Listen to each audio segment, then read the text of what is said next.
மையம் ஊடக நேயர்களுக்கு வணக்கம். நீங்கள் இணைந்திருப்பது மையத்தின் காலை நேர பிரதான செய்திகளுடன். முதலில் தலைப்புச் செய்திகள். குற்றங்களை ஒப்புக்கொண்ட பத்மே கேகல் பாத்ர வாக்குமூலத்தால் வெளியான அதிர்ச்சி தகவல். தென்னிலங்கையில் மீட்கப்பட்ட சடலங்கள் தொடர்பில் வெளியான தகவல். அனுரவுக்கு விரைவில் தண்டனை, கம்மன்பில வெளியிட்ட தகவல். சிவசேனை அமைப்பினர் முன்னெடுத்த போராட்டத்தில் குழப்பரில்லை. மொரட்டுவையில் நிர்வாண நிலையில் கரையொதுங்கிய சடலம். மகிந்த நாமல் மற்றும் ஷிரந்திக்கு எதிராக முறைப்பாடு.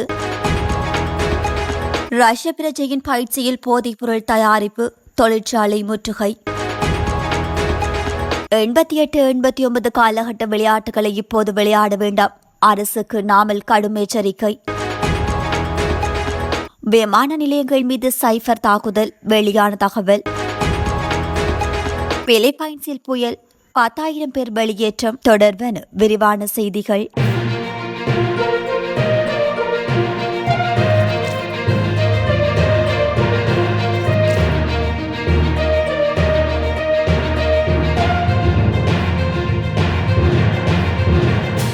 தற்போது குற்றப்புலனாய்வு திணைக்களத்தில் தடுப்பு காவலில் வைக்கப்பட்டுள்ள ஒழுங்கமைக்கப்பட்ட குற்றக்குழு உறுப்பினர் கேகல் பாத்ர பத்மே கொழும்பு துறைமுக காவல் நிலையத்துக்கு அழைத்து வரப்பட்டு மேல் மாகாண வடக்கு குற்றத்தடுப்பு பிரிவினரால் விசாரிக்கப்பட்டார்.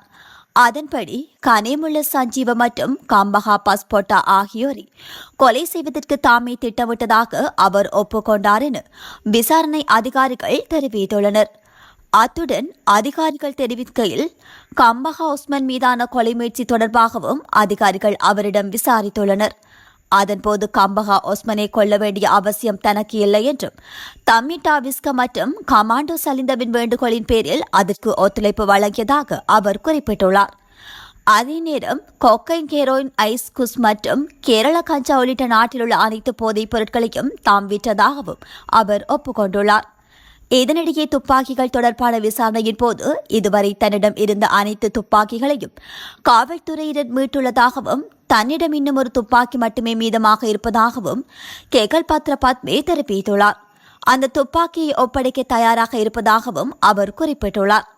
தமது தந்தை கொல்லப்பட்ட பின்னரே ஒழுங்கமைக்கப்பட்ட குற்றக்குழுவுடன் இணைந்ததாகவும் கேகல் பாத்ர பத்மே மேலும் தெரிவித்துள்ளார். எனினும் அவரது தந்தை கொல்லப்படுவதற்கு முன்பு பஸ் சமி என்ற நபரை கொன்றதாக விசாரணை அதிகாரிகள் தெரிவித்துள்ளனர். பழிவாங்கும் விதமாக கனேமுள்ள சஞ்சீவ் கேகல் பாத்ர பத்மேவின் தந்தையை கொன்றதாக விசாரணைகளில் தெரிய வந்துள்ளது. இதனிடையே கேகல் பாத்ர பத்மேவின் கைபேசியை ஆய்வு செய்தபோது பிரபலமான மென்பானம் ஒன்றின் பெயரை குறியீட்டு சொல்லாக பயன்படுத்துவது குறித்தும் அதிகாரிகள் அவரிடம் கேள்வி எழுப்பியுள்ளனர்.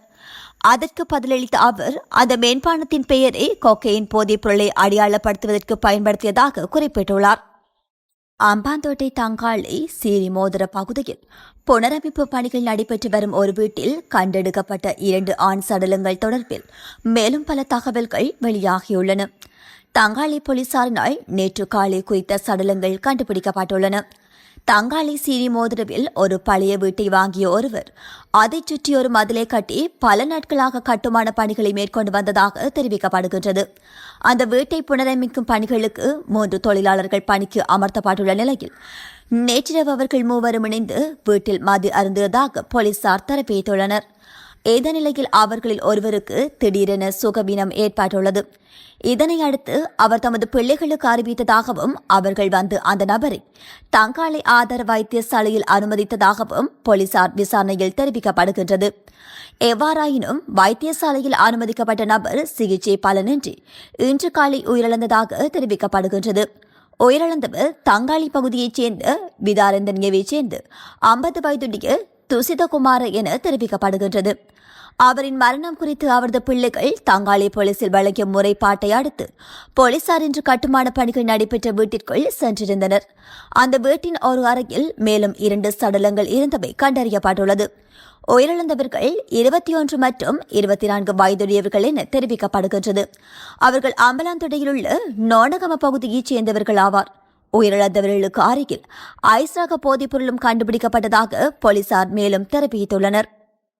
சொத்து மற்றும் பொறுப்பு தொடர்பான தகவல்களில் போலியான விவரங்கள் சேர்த்தல் அல்லது உண்மையை மறைத்தல் குற்றமாகும் என பெவுதுறைகள உரிமைய கட்சியின் தலைவரும் முன்னாள் நாடாளுமன்ற உறுப்பினருமான உதய காமன் பில தெரிவித்துள்ளார். எனவே ஜனாதிபதி உட்பட அரசாங்கத்தின் அமைச்சர்கள் பிரதி அமைச்சர்கள் எதிர்காலத்தில் இதற்கு தண்டனை பெறப்படக்கூடும் எனவும் அவர்கள் குறிப்பிட்டுள்ளனர். 2024 தொடக்கம் 2025 ஆண்டு கால பகுதியில் சமர்ப்பிக்கப்பட்ட சொத்து மற்றும் பொறுப்பு தொடர்பான சில தகவல்கள் வெளிப்படுத்தப்படவில்லை என குறிப்பிட்டுள்ளார். அத்துடன் ஜனாதிபதி பயண செலவுகள் தொடர்பான விவரங்கள் மறைக்கப்பட்டுள்ளதாகவும் அவர் குற்றம் சாட்டியுள்ளார். மேலும் இந்த அரசாங்கத்தின் ஆட்சியில் நாட்டில் எந்த முன்னேற்றமும் ஏற்படவில்லை என்றும் அரசியல் பழிவாங்கல்கள் மட்டுமே முன்னிலையில் உள்ளதாகவும் அவர் விமர்சித்துள்ளார். யாழ்ப்பாணம் முத்திரை சந்தையில் அமைந்துள்ள வடமாகாண கல்வி திணைக்களத்திற்கு முன்னால் சிவசேனை அமைப்பினரால் போராட்டம் ஒன்று நேற்று முன்னெடுக்கப்பட்டது. வடக்கு கல்வியில் இடம்பெறும் முறைகேடுகள் தொடர்பில் நடவடிக்கை எடுக்க வலியுறுத்தியும் வடமாகாண கல்வி அமைச்சின் செயலாளரை மாற்ற வேண்டும் என கோரியும் குறித்த போராட்டம் மேற்கொள்ளப்பட்டது. இந்த போராட்டத்தில் கிளிநொச்சி சென்ட் தெரேசா பாடசாலைக்கு நியமிக்கப்பட்ட அதிபர் உரிய தகுதி நிலைகளுடன் காணப்படாத நிலையில் வடமாகாண கல்வி அமைச்சின் செயலாளரால் நியமிக்கப்பட்டதாக குற்றச்சாட்டுகள் முன்வைக்கப்பட்டன. இதன்போது அதே சமயம் கிளிநொச்சியில் சில பாடசாலைகளுக்கு இன்னும் நிரந்தர அதிபர் நியமிக்கப்படாத நிலையில் தெரேசாவுக்கு மட்டும் அதிபர் ஓய்வு பெற்ற 2 நாட்களில் உரிய தரத்தை பூர்த்தி செய்யாத அதிபரை நியமித்தமை தொடர்பில் தமது கண்டனங்களை தெரிவித்துள்ளனர். இவ்வாறான நிலையில் கிளிநொச்சியில் இருந்து கப்ரக வாகனத்தில் வருகை தந்த குழு ஒன்று தெரேசா பாடசாலையின் அபிவிருத்தி சங்க பிரதிநிதிகள் என தங்களை அறிமுகப்படுத்தி சிவசேனை அமைப்பின் போராட்ட பந்தலுக்கு சென்று குழப்பம் விளைவித்துள்ளதாக தெரிவிக்கப்படுகின்றது. இதன் காரணமாக அங்கு பதற்றமான சூழ்நிலை ஏற்பட்டதால் அருகில் பாதுகாப்பு கடமையில் ஈடுபட்ட போலீசார் குழப்பம் விளைவித்த நபர்களை விரட்டியதாகவும் மேலும் குறிப்பிடப்பட்டுள்ளது. மொரட்டுவ ஏக்கடு என போலீஸ் பிரிவுக்குட்பட்ட மோதர ஜாகத்புர கடற்கரையில் நேற்று காலை நிர்வாண நிலையில் சடலம் ஒன்று கரையொதுங்கியுள்ளது. ஏக்கடோ என போலீஸ் நிலையத்திற்கு கிடைத்த தகவலுக்கு அமைய சடலம் மீட்கப்பட்டதாக போலீசார் தெரிவித்துள்ளனர். இருப்பினும் உயிரிழந்த நபர் அடையாளம் கண்டறியப்படவில்லை என குறிப்பிடப்பட்டுள்ளது. சடலமாக மீட்கப்பட்டவர் 50 முதல் 60 வயதுக்கு இடைப்பட்டவர் என போலீசார் சந்தேகம் வெளியிட்டுள்ளனர். முன்னாள் ஜனாதிபதி மஹிந்த ராஜபக்ஷ அவரது மனைவி சிரந்தி ராஜபக்ஷ மற்றும் மகனும் நாடாளுமன்ற உறுப்பினருமான நாமல் ராஜபக்ஷ ஆகியோருக்கு எதிராக லஞ்சம் அல்லது ஊழல் பற்றிய சார்த்துதல்களை புலனாய்வு செய்வதற்கான ஆணைக்குழுவில் முறைப்பாடு பதிவு செய்யப்பட்டுள்ளது. லஞ்சம் ஊழல் மற்றும் மீன்வெறியத்திற்கு எதிராக குடிமக்களின் சக்தி என்ற அமைப்பின் தலைவர் ஜாமினி கமன் துஷார் நேற்று இந்த முறைப்பாடுகளை பதிவு செய்துள்ளார். தனது முறைப்பாடுகள் தொடர்பில் விளக்கம் அளித்த அவர், நாமல் ராஜபக்ஷ லஞ்சம் அல்லது ஊழல் ஆணைக்குழுவிற்கு அளித்துள்ள சொத்து மதிப்பை விட பல சொத்துக்களை தனது உறவினர்களிடம் பெயரில் அவர் வைத்துள்ளார். நாம் அது தொடர்பில் தேடி பார்த்துள்ளோம். நாமல் எவ்வித தொழிலும் செய்யவில்லை. ஆனால் சட்டத்தரணியாக தொழில் செய்து 8 லட்சம் சம்பாதித்ததாகவும் தெரிவித்துள்ள நிலையில் ஏனைய சொத்துக்களின் விவரங்கள் தொடர்பில் அவர் தெரியப்படுத்தவில்லை. அது தொடர்பில் விசாரணைகள் ஆரம்பிக்கப்பட வேண்டும். மேலும் முன்னாள் ஜனாதிபதி மஹிந்த ராஜபக்ஷ பயன்படுத்திய உத்தியோகபூர்வ இல்லத்தை புதுப்பிக்க 5100 கோடி ரூபாய் செலவிடப்பட்டுள்ளது. அதற்கான கேள்வி பத்திரம் கோரப்பட்டுள்ளதா? எவ்வாறு பணம் ஒதுக்கப்பட்டது? மேலும் கொழும்பு 5 டொரிங்டன் மாவத்தை எண் 260/12 கொண்ட வீட்டை சிரந்தி ராஜபக்ஷ 5/4/2013 அன்று 400 லட்சத்துக்கு வாங்கியுள்ளார். மேரி லூவிஸ் விக்ரமசிங்கே என்ற அவரது பிறப்புச் சான்றிதழில் உள்ள பெயரில் வீடானது பதிவு செய்யப்பட்டுள்ளது. அதற்காக சிரளிய கணக்கில் இருந்து 350 லட்சம் ரூபாய் கொடுக்கப்பட்டுள்ளது. அவருக்கு 350 லட்சம் எவ்வாறு வந்தது என புலனாய்வு விசாரணைகளை ஆரம்பிக்குமாறு முறைப்பாடு செய்துள்ளோம் என அவர் விளக்கம் அளித்துள்ளார். மாத்தறை வெலிகம சல்மல் உயனவில் இயங்கி வந்த ரகசிய ஐஸ் தயாரிப்பு நிலையம் ஒன்றை காவல்துறையினர் கண்டுபிடித்துள்ளனர். இந்த சோதனையின் போது சுமார் 10 கிலோகிராம் ஐஸ் போதைப் பொருளும் கைப்பற்றப்பட்டுள்ளது. அத்துடன் நேற்று நடாத்தப்பட்ட விஞ்ஞான பரிசோதனைகள் மூலம் அந்த வீடு ஐஸ் தயாரிப்புக்கான தொழிற்சாலையாக பயன்படுத்தப்பட்டது என்பது உறுதியாகியுள்ளது.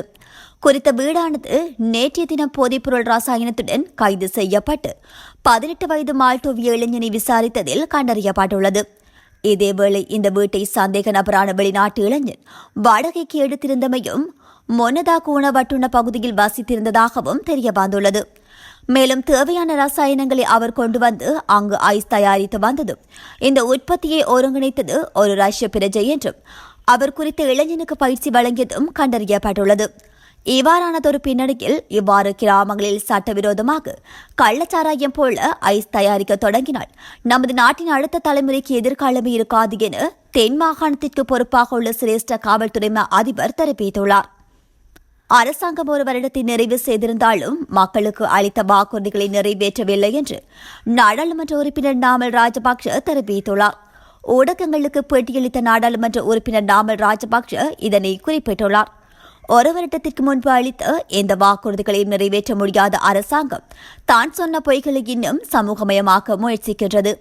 பொய்களை மறைக்க அரசாங்கம் இன்னும் 100 பொய்களை சொல்ல வேண்டியிருக்கின்றது. எனவே இது இப்போது ஒரு வருடத்தை நிறைவு செய்துள்ளது.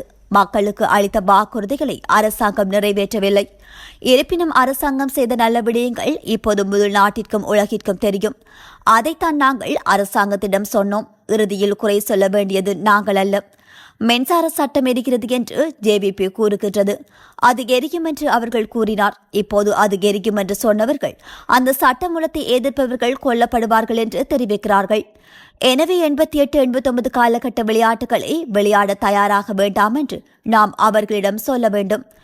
இப்போது 2025 உலகம் வேறுபட்டது, நாடு மாறிவிட்டது, சமூகம் மாறிவிட்டது. எனவே 88-89 என்ற பழைய அரசியல் கட்டமைப்பிற்குள் இந்த நாட்டின் அதிகாரத்தை வலுக்கட்டாயமாக பிடித்துக் கொள்ள முடியும் என்று நீங்கள் நினைத்தால் அரசாங்கம் தவறு என்பதை நினைவில் கொள்ளுங்கள் என்று நாமல் ராஜபக்ஷ தெரிவித்துள்ளார். ஐரோப்பிய விமான நிலையங்கள் மீது சைபர் தாக்குதல் நடாத்தப்பட்டுள்ளதாக சர்வதேச ஊடகங்கள் செய்தி வெளியிட்டுள்ளன. இந்த நிலையில் பிரித்தானியா மற்றும் ஜெர்மனி உள்ளிட்ட ஐரோப்பிய விமான நிலையங்கள் மீதான சைபர் தாக்குதல்களால் 3வது நாளாக விமான சேவைகள் பாதிக்கப்பட்டுள்ளதாக தெரிவிக்கப்படுகின்றது.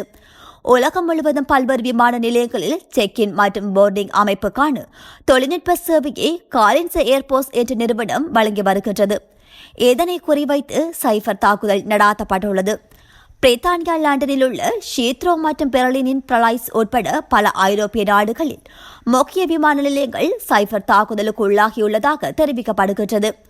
இதனால் பயணியர் விமான நிலையத்தை கடந்து உள்ளே அனுப்பப்படும் நடைமுறையில் சிக்கல் ஏற்பட்டுள்ளது. இந்த நிலையில் 3வது நாளாக நேற்றும் விமான நிலையங்களில் இருந்து விமானங்கள் புறப்பாடு மற்றும் வருகை உள்ளிட்ட சேவைகளும் பாதிக்கப்பட்டுள்ளன. இதனால் ஐரோப்பிய நாடுகளில் விமான பயணம் மேற்கொண்டுள்ள பல்லாயிரக்கணக்கான பேர் பாதிக்கப்பட்டுள்ளனர். பெல்ஜியத்தின் பிரஸ்லஸ் விமான நிலையத்திலிருந்து நேற்று புறப்படவிருந்த 140 விமானங்கள் ரத்து செய்யப்பட்டுள்ளதாகவும் தெரிவிக்கப்படுகின்றது. காலின்ஸ் ஏர்போர்ட்ஸ் நிறுவனத்தை குறிவைத்து இந்த தாக்குதலை நடாத்தியது என்பது தொடர்பில் விசாரணைகள் நடாத்தப்பட்டு வருவதாக தெரிவிக்கப்படுகின்றமை குறிப்பிடத்தக்கது. பிலிப்பைன்ஸின் சஹாயின் மாகாணம் அருகே புதிய புயல் உருவாகியுள்ளது. ரகசா என பெயரிடப்பட்டுள்ள இந்த புயல் அங்குள்ள லூசோன் நகரில் கரையை கடக்கும் என கணிக்கப்பட்டுள்ளது. அப்போது மணிக்கு சுமார் 230 கிலோமீட்டர் வேகத்தில் பலத்த காற்று வீசும் என வானிலை ஆய்வு மையம் எச்சரிக்கை விடுத்துள்ளது. எனவே கடலோர பகுதியில் வசிக்கும் மக்கள் பாதுகாப்பான இடங்களுக்கு வெளியேற அறிவுறுத்தப்பட்டுள்ளது. அதன்படி சுமார் 10,000 பேர் அங்கிருந்து வெளியேற்றப்பட்டுள்ளனர். இதற்காக பல இடங்களில் தற்காலிக நிவாரண முகாம்களும் ஏற்படுத்தப்பட்டுள்ளன. இதனைத் தொடர்ந்து புயல் சீனாவின் குவாங்டங் மாகாணத்தை நோக்கி நகரும் என கணிக்கப்பட்டுள்ளது. எனவே முன்னெச்சரிக்கை நடவடிக்கையாக அங்கு 500க்கும் மேற்பட்ட விமான சேவைகள் ரத்து செய்யப்பட்டுள்ளமை குறிப்பிடத்தக்கது. இத்துடன் மையத்தின் காலை நேர பிரதான செய்திகள் நிறைவு பெறுகின்றன. நன்றி.